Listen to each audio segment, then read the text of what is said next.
આપણી સાથે ઈસુદાનભાઈ જોડે ગયા છે। ઈસુદાનભાઈ, જો રાજુભાઈએ ઘણા ગંભીર આરોપો લગાવ્યા, ગઈકાલે આપણે વાત કરી, તમે કહેતા હતા કે ભાજપના દબાણમાં એ આ બધું બોલી રહ્યા છે, પણ આજે તો એમણે એવું કહી દીધું કે આમ આદમી પાર્ટીના જ નેતાઓ છે, 2-3 નામ પણ આપી દીધા, એ લોકોના કારણે હું પાર્ટી છોડું છું।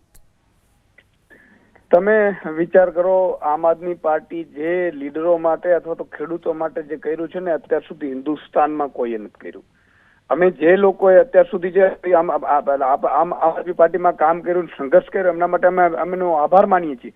પણ એટલું આપણે કહી દઈએ કે આમ આદમી પાર્ટીએ શું શું કર્યું, મને 1-1.5 મિનિટ આપજો કન્ટિન્યુ, એટલે હું તમને ગણાવી શકું ને, તમારા ન્યૂઝ ચેનલ ઉપર ચાલેલી વસ્તુ। જી જી। આમ આદમી પાર્ટીએ વકીલોની ટીમ ગોઠવી હતી, સાગરભાઈ રબારીને નોડલ ઓફિસર તરીકે નિયુક્ત કર્યા હતા।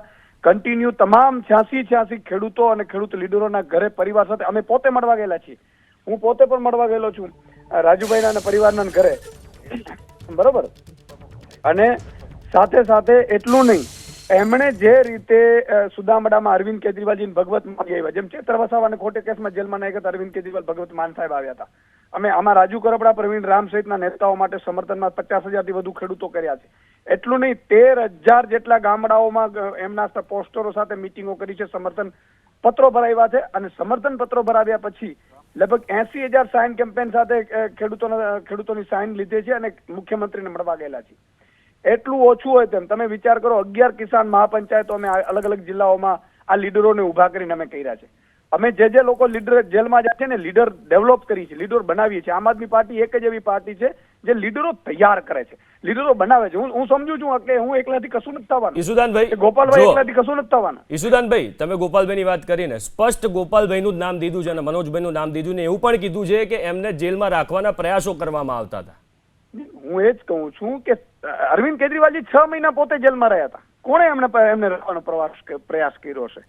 આ તો સંઘર્ષનો સમય। અને બીજું કે રાજુભાઈ સંઘર્ષ, એમણે એવી વાત કરી કે જેલમાં હતા ત્યારે કોઈ લીગલ ટીમ એમની મદદમાં નહોતી આવી, એ પણ ચાર્જશીટ ફાઇલ કરી, અરવિંદ કેજરીવાલને કહ્યું, એના પછી nodal officer supreme court, high court અને સેશન્સના વકીલોની અમે આખી કોન્ફરન્સો કરાવેલી છે બધે, અને પરિવાર પણ સાથે રહેતો હતો એમાં। અને અમારું જો એક વસ્તુ છે કે જેલમાં ભાજપે એન કેન પ્રકારે આ લોકો પર અત્યાચાર કર્યું, ખેડૂતો પર અત્યાચાર કર્યું। ભાજપ છે એ હંમેશા લીડરોને ડરાવે છે, ધમકાવે છે, બીવડાવે છે।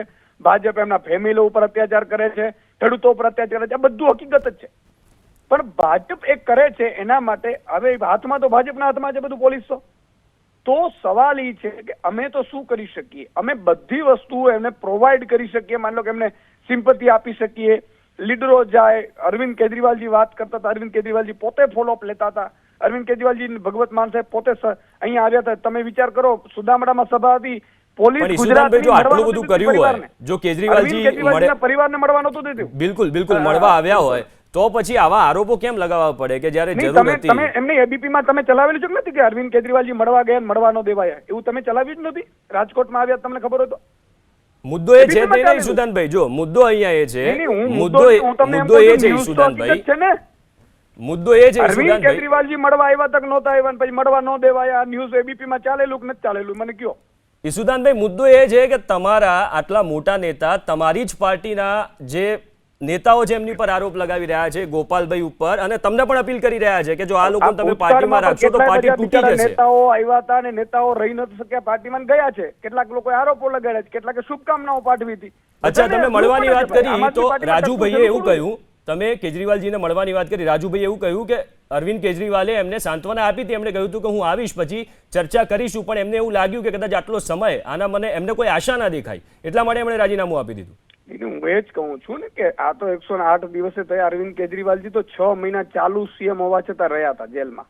એમ નહીં, મનીષ સિસોદિયાજી 2 વર્ષ રહ્યા છે, સાંભળજો તમે ઈસુદાનભાઈ, પણ એ તો સંયોજક છે ને આમ આદમી પાર્ટીના। અરવિંદ કેજરીવાલજી તો એમની તો પાર્ટી છે, આમનો આરોપ તો એ છે કે એમને કોઈ સપોર્ટ ના કરવામાં આવ્યો। અને બેટા શું એમ, હું તમને એમ કહું કે એમણે તમારી તો તારીફ કરી છે, તમારી તો તારીફ કરી, ઈસુદાન પણ ગોપાલભાઈ અને મનોજભાઈ ઉપર આરોપ લગાવ્યા સીધા। આપણે ગોપાલભાઈ પણ પરિવારને મળવા ગયેલા, એને અલગ પરિવારો સોંપ્યા હતા ને, એ પ્રવીણ રામના ઘરે ગયા હતા, રાજુ બોરખત્રીયા, કારણ કે સ્વાભાવિક છે કે અમે 4-5 જ લીડરો છીએ, 3 જ લીડરો છીએ, તો અમે અલગ અલગ અમે ઘરો વહેંચ્યા હતા। સાગરભાઈ તો લગભગ ઓલમોસ્ટ બધાના ઘરે જઈ આવ્યા છે, મનોજભાઈ જઈ આવ્યા છે। મારું કહેવાનું એ છે કે આમાં એક જ એટલી વસ્તુ ચોક્કસ છે કે ખેડૂતોની ઉમ્મીદ અત્યારે આમ આદમી પાર્ટી બની છે એને ડેન્ટ કરવાનું ભાજપે ષડયંત્ર રચ્યું છે, પણ ખેડૂતો 54 લાખ ખેડૂતો સમજદાર છે, એ લીડરો ઉભા કરી શકે એમ છે, તો ભાજપને પાડી શકે એટલી તાકાત પણ ખેડૂતોમાં છે.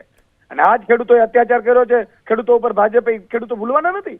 તમે હળદરમાં ઘરમાં ઘૂસીને ખેડૂતોએ માર માર્યો છે. પણ ઈશુદાનભાઈ, અહીંથી જ તો મુદ્દો ચાલુ થયો ને, હળદરથી મુદ્દો ચાલુ થયો ને આ રાજુભાઈને ખોટું લાગ્યું, અસંતોષ દેખાય છે. હું એ જ કહું છું ને, મારું કહેવાનું એ છે તો પ્રવીણ રામને પણ અસંતોષ દેખાવો જોઈએ, બીજા નેતાઓને પણ અસંતોષ. રાજુ બોરખતરિયાને તો ઢોર માર માર્યો છે પોલીસે, બિલકુલ FIR થઈ છે પોલીસની સામે, માથું ફોડી નાખ્યું હતું પોલીસે, બિલકુલ, અને છતાં FIR નહોતી લીધી ને આમ આદમી પાર્ટીએ લેવડાવીને આમ આદમી પાર્ટી વકીલોની ફોજ તૈયાર કરી હતી. જી જી જી, હું તો એનો તાજનો સાક્ષી છું, એટલા માટે કહું છું. બિલકુલ આભાર તમારા ન્યૂઝમાં ચાલે છે અરવિંદ કેજરીવાલજીને મળવા નથી દેવાયા. મારે તો પરિવારમાં એક મારા સિસ્ટર એક્સપાયર થઈ તો પણ અરવિંદ કેજરીવાલજી ત્યારે આવ્યા ત્યારે રાજકોટ ત્યારે મળવા ગયા જવાના હતા, એને મળવા નહોતા દેવાયા, પરમિશન નહોતી આપી, મને નથી આપી, જી જી જી, આપેલા ગોપાલભાઈને નથી આપેલી અંદર મળવા દેવાની. બિલકુલ આભાર ઈશુદાનભાઈ અમારી સાથે જોડાવા બદલ.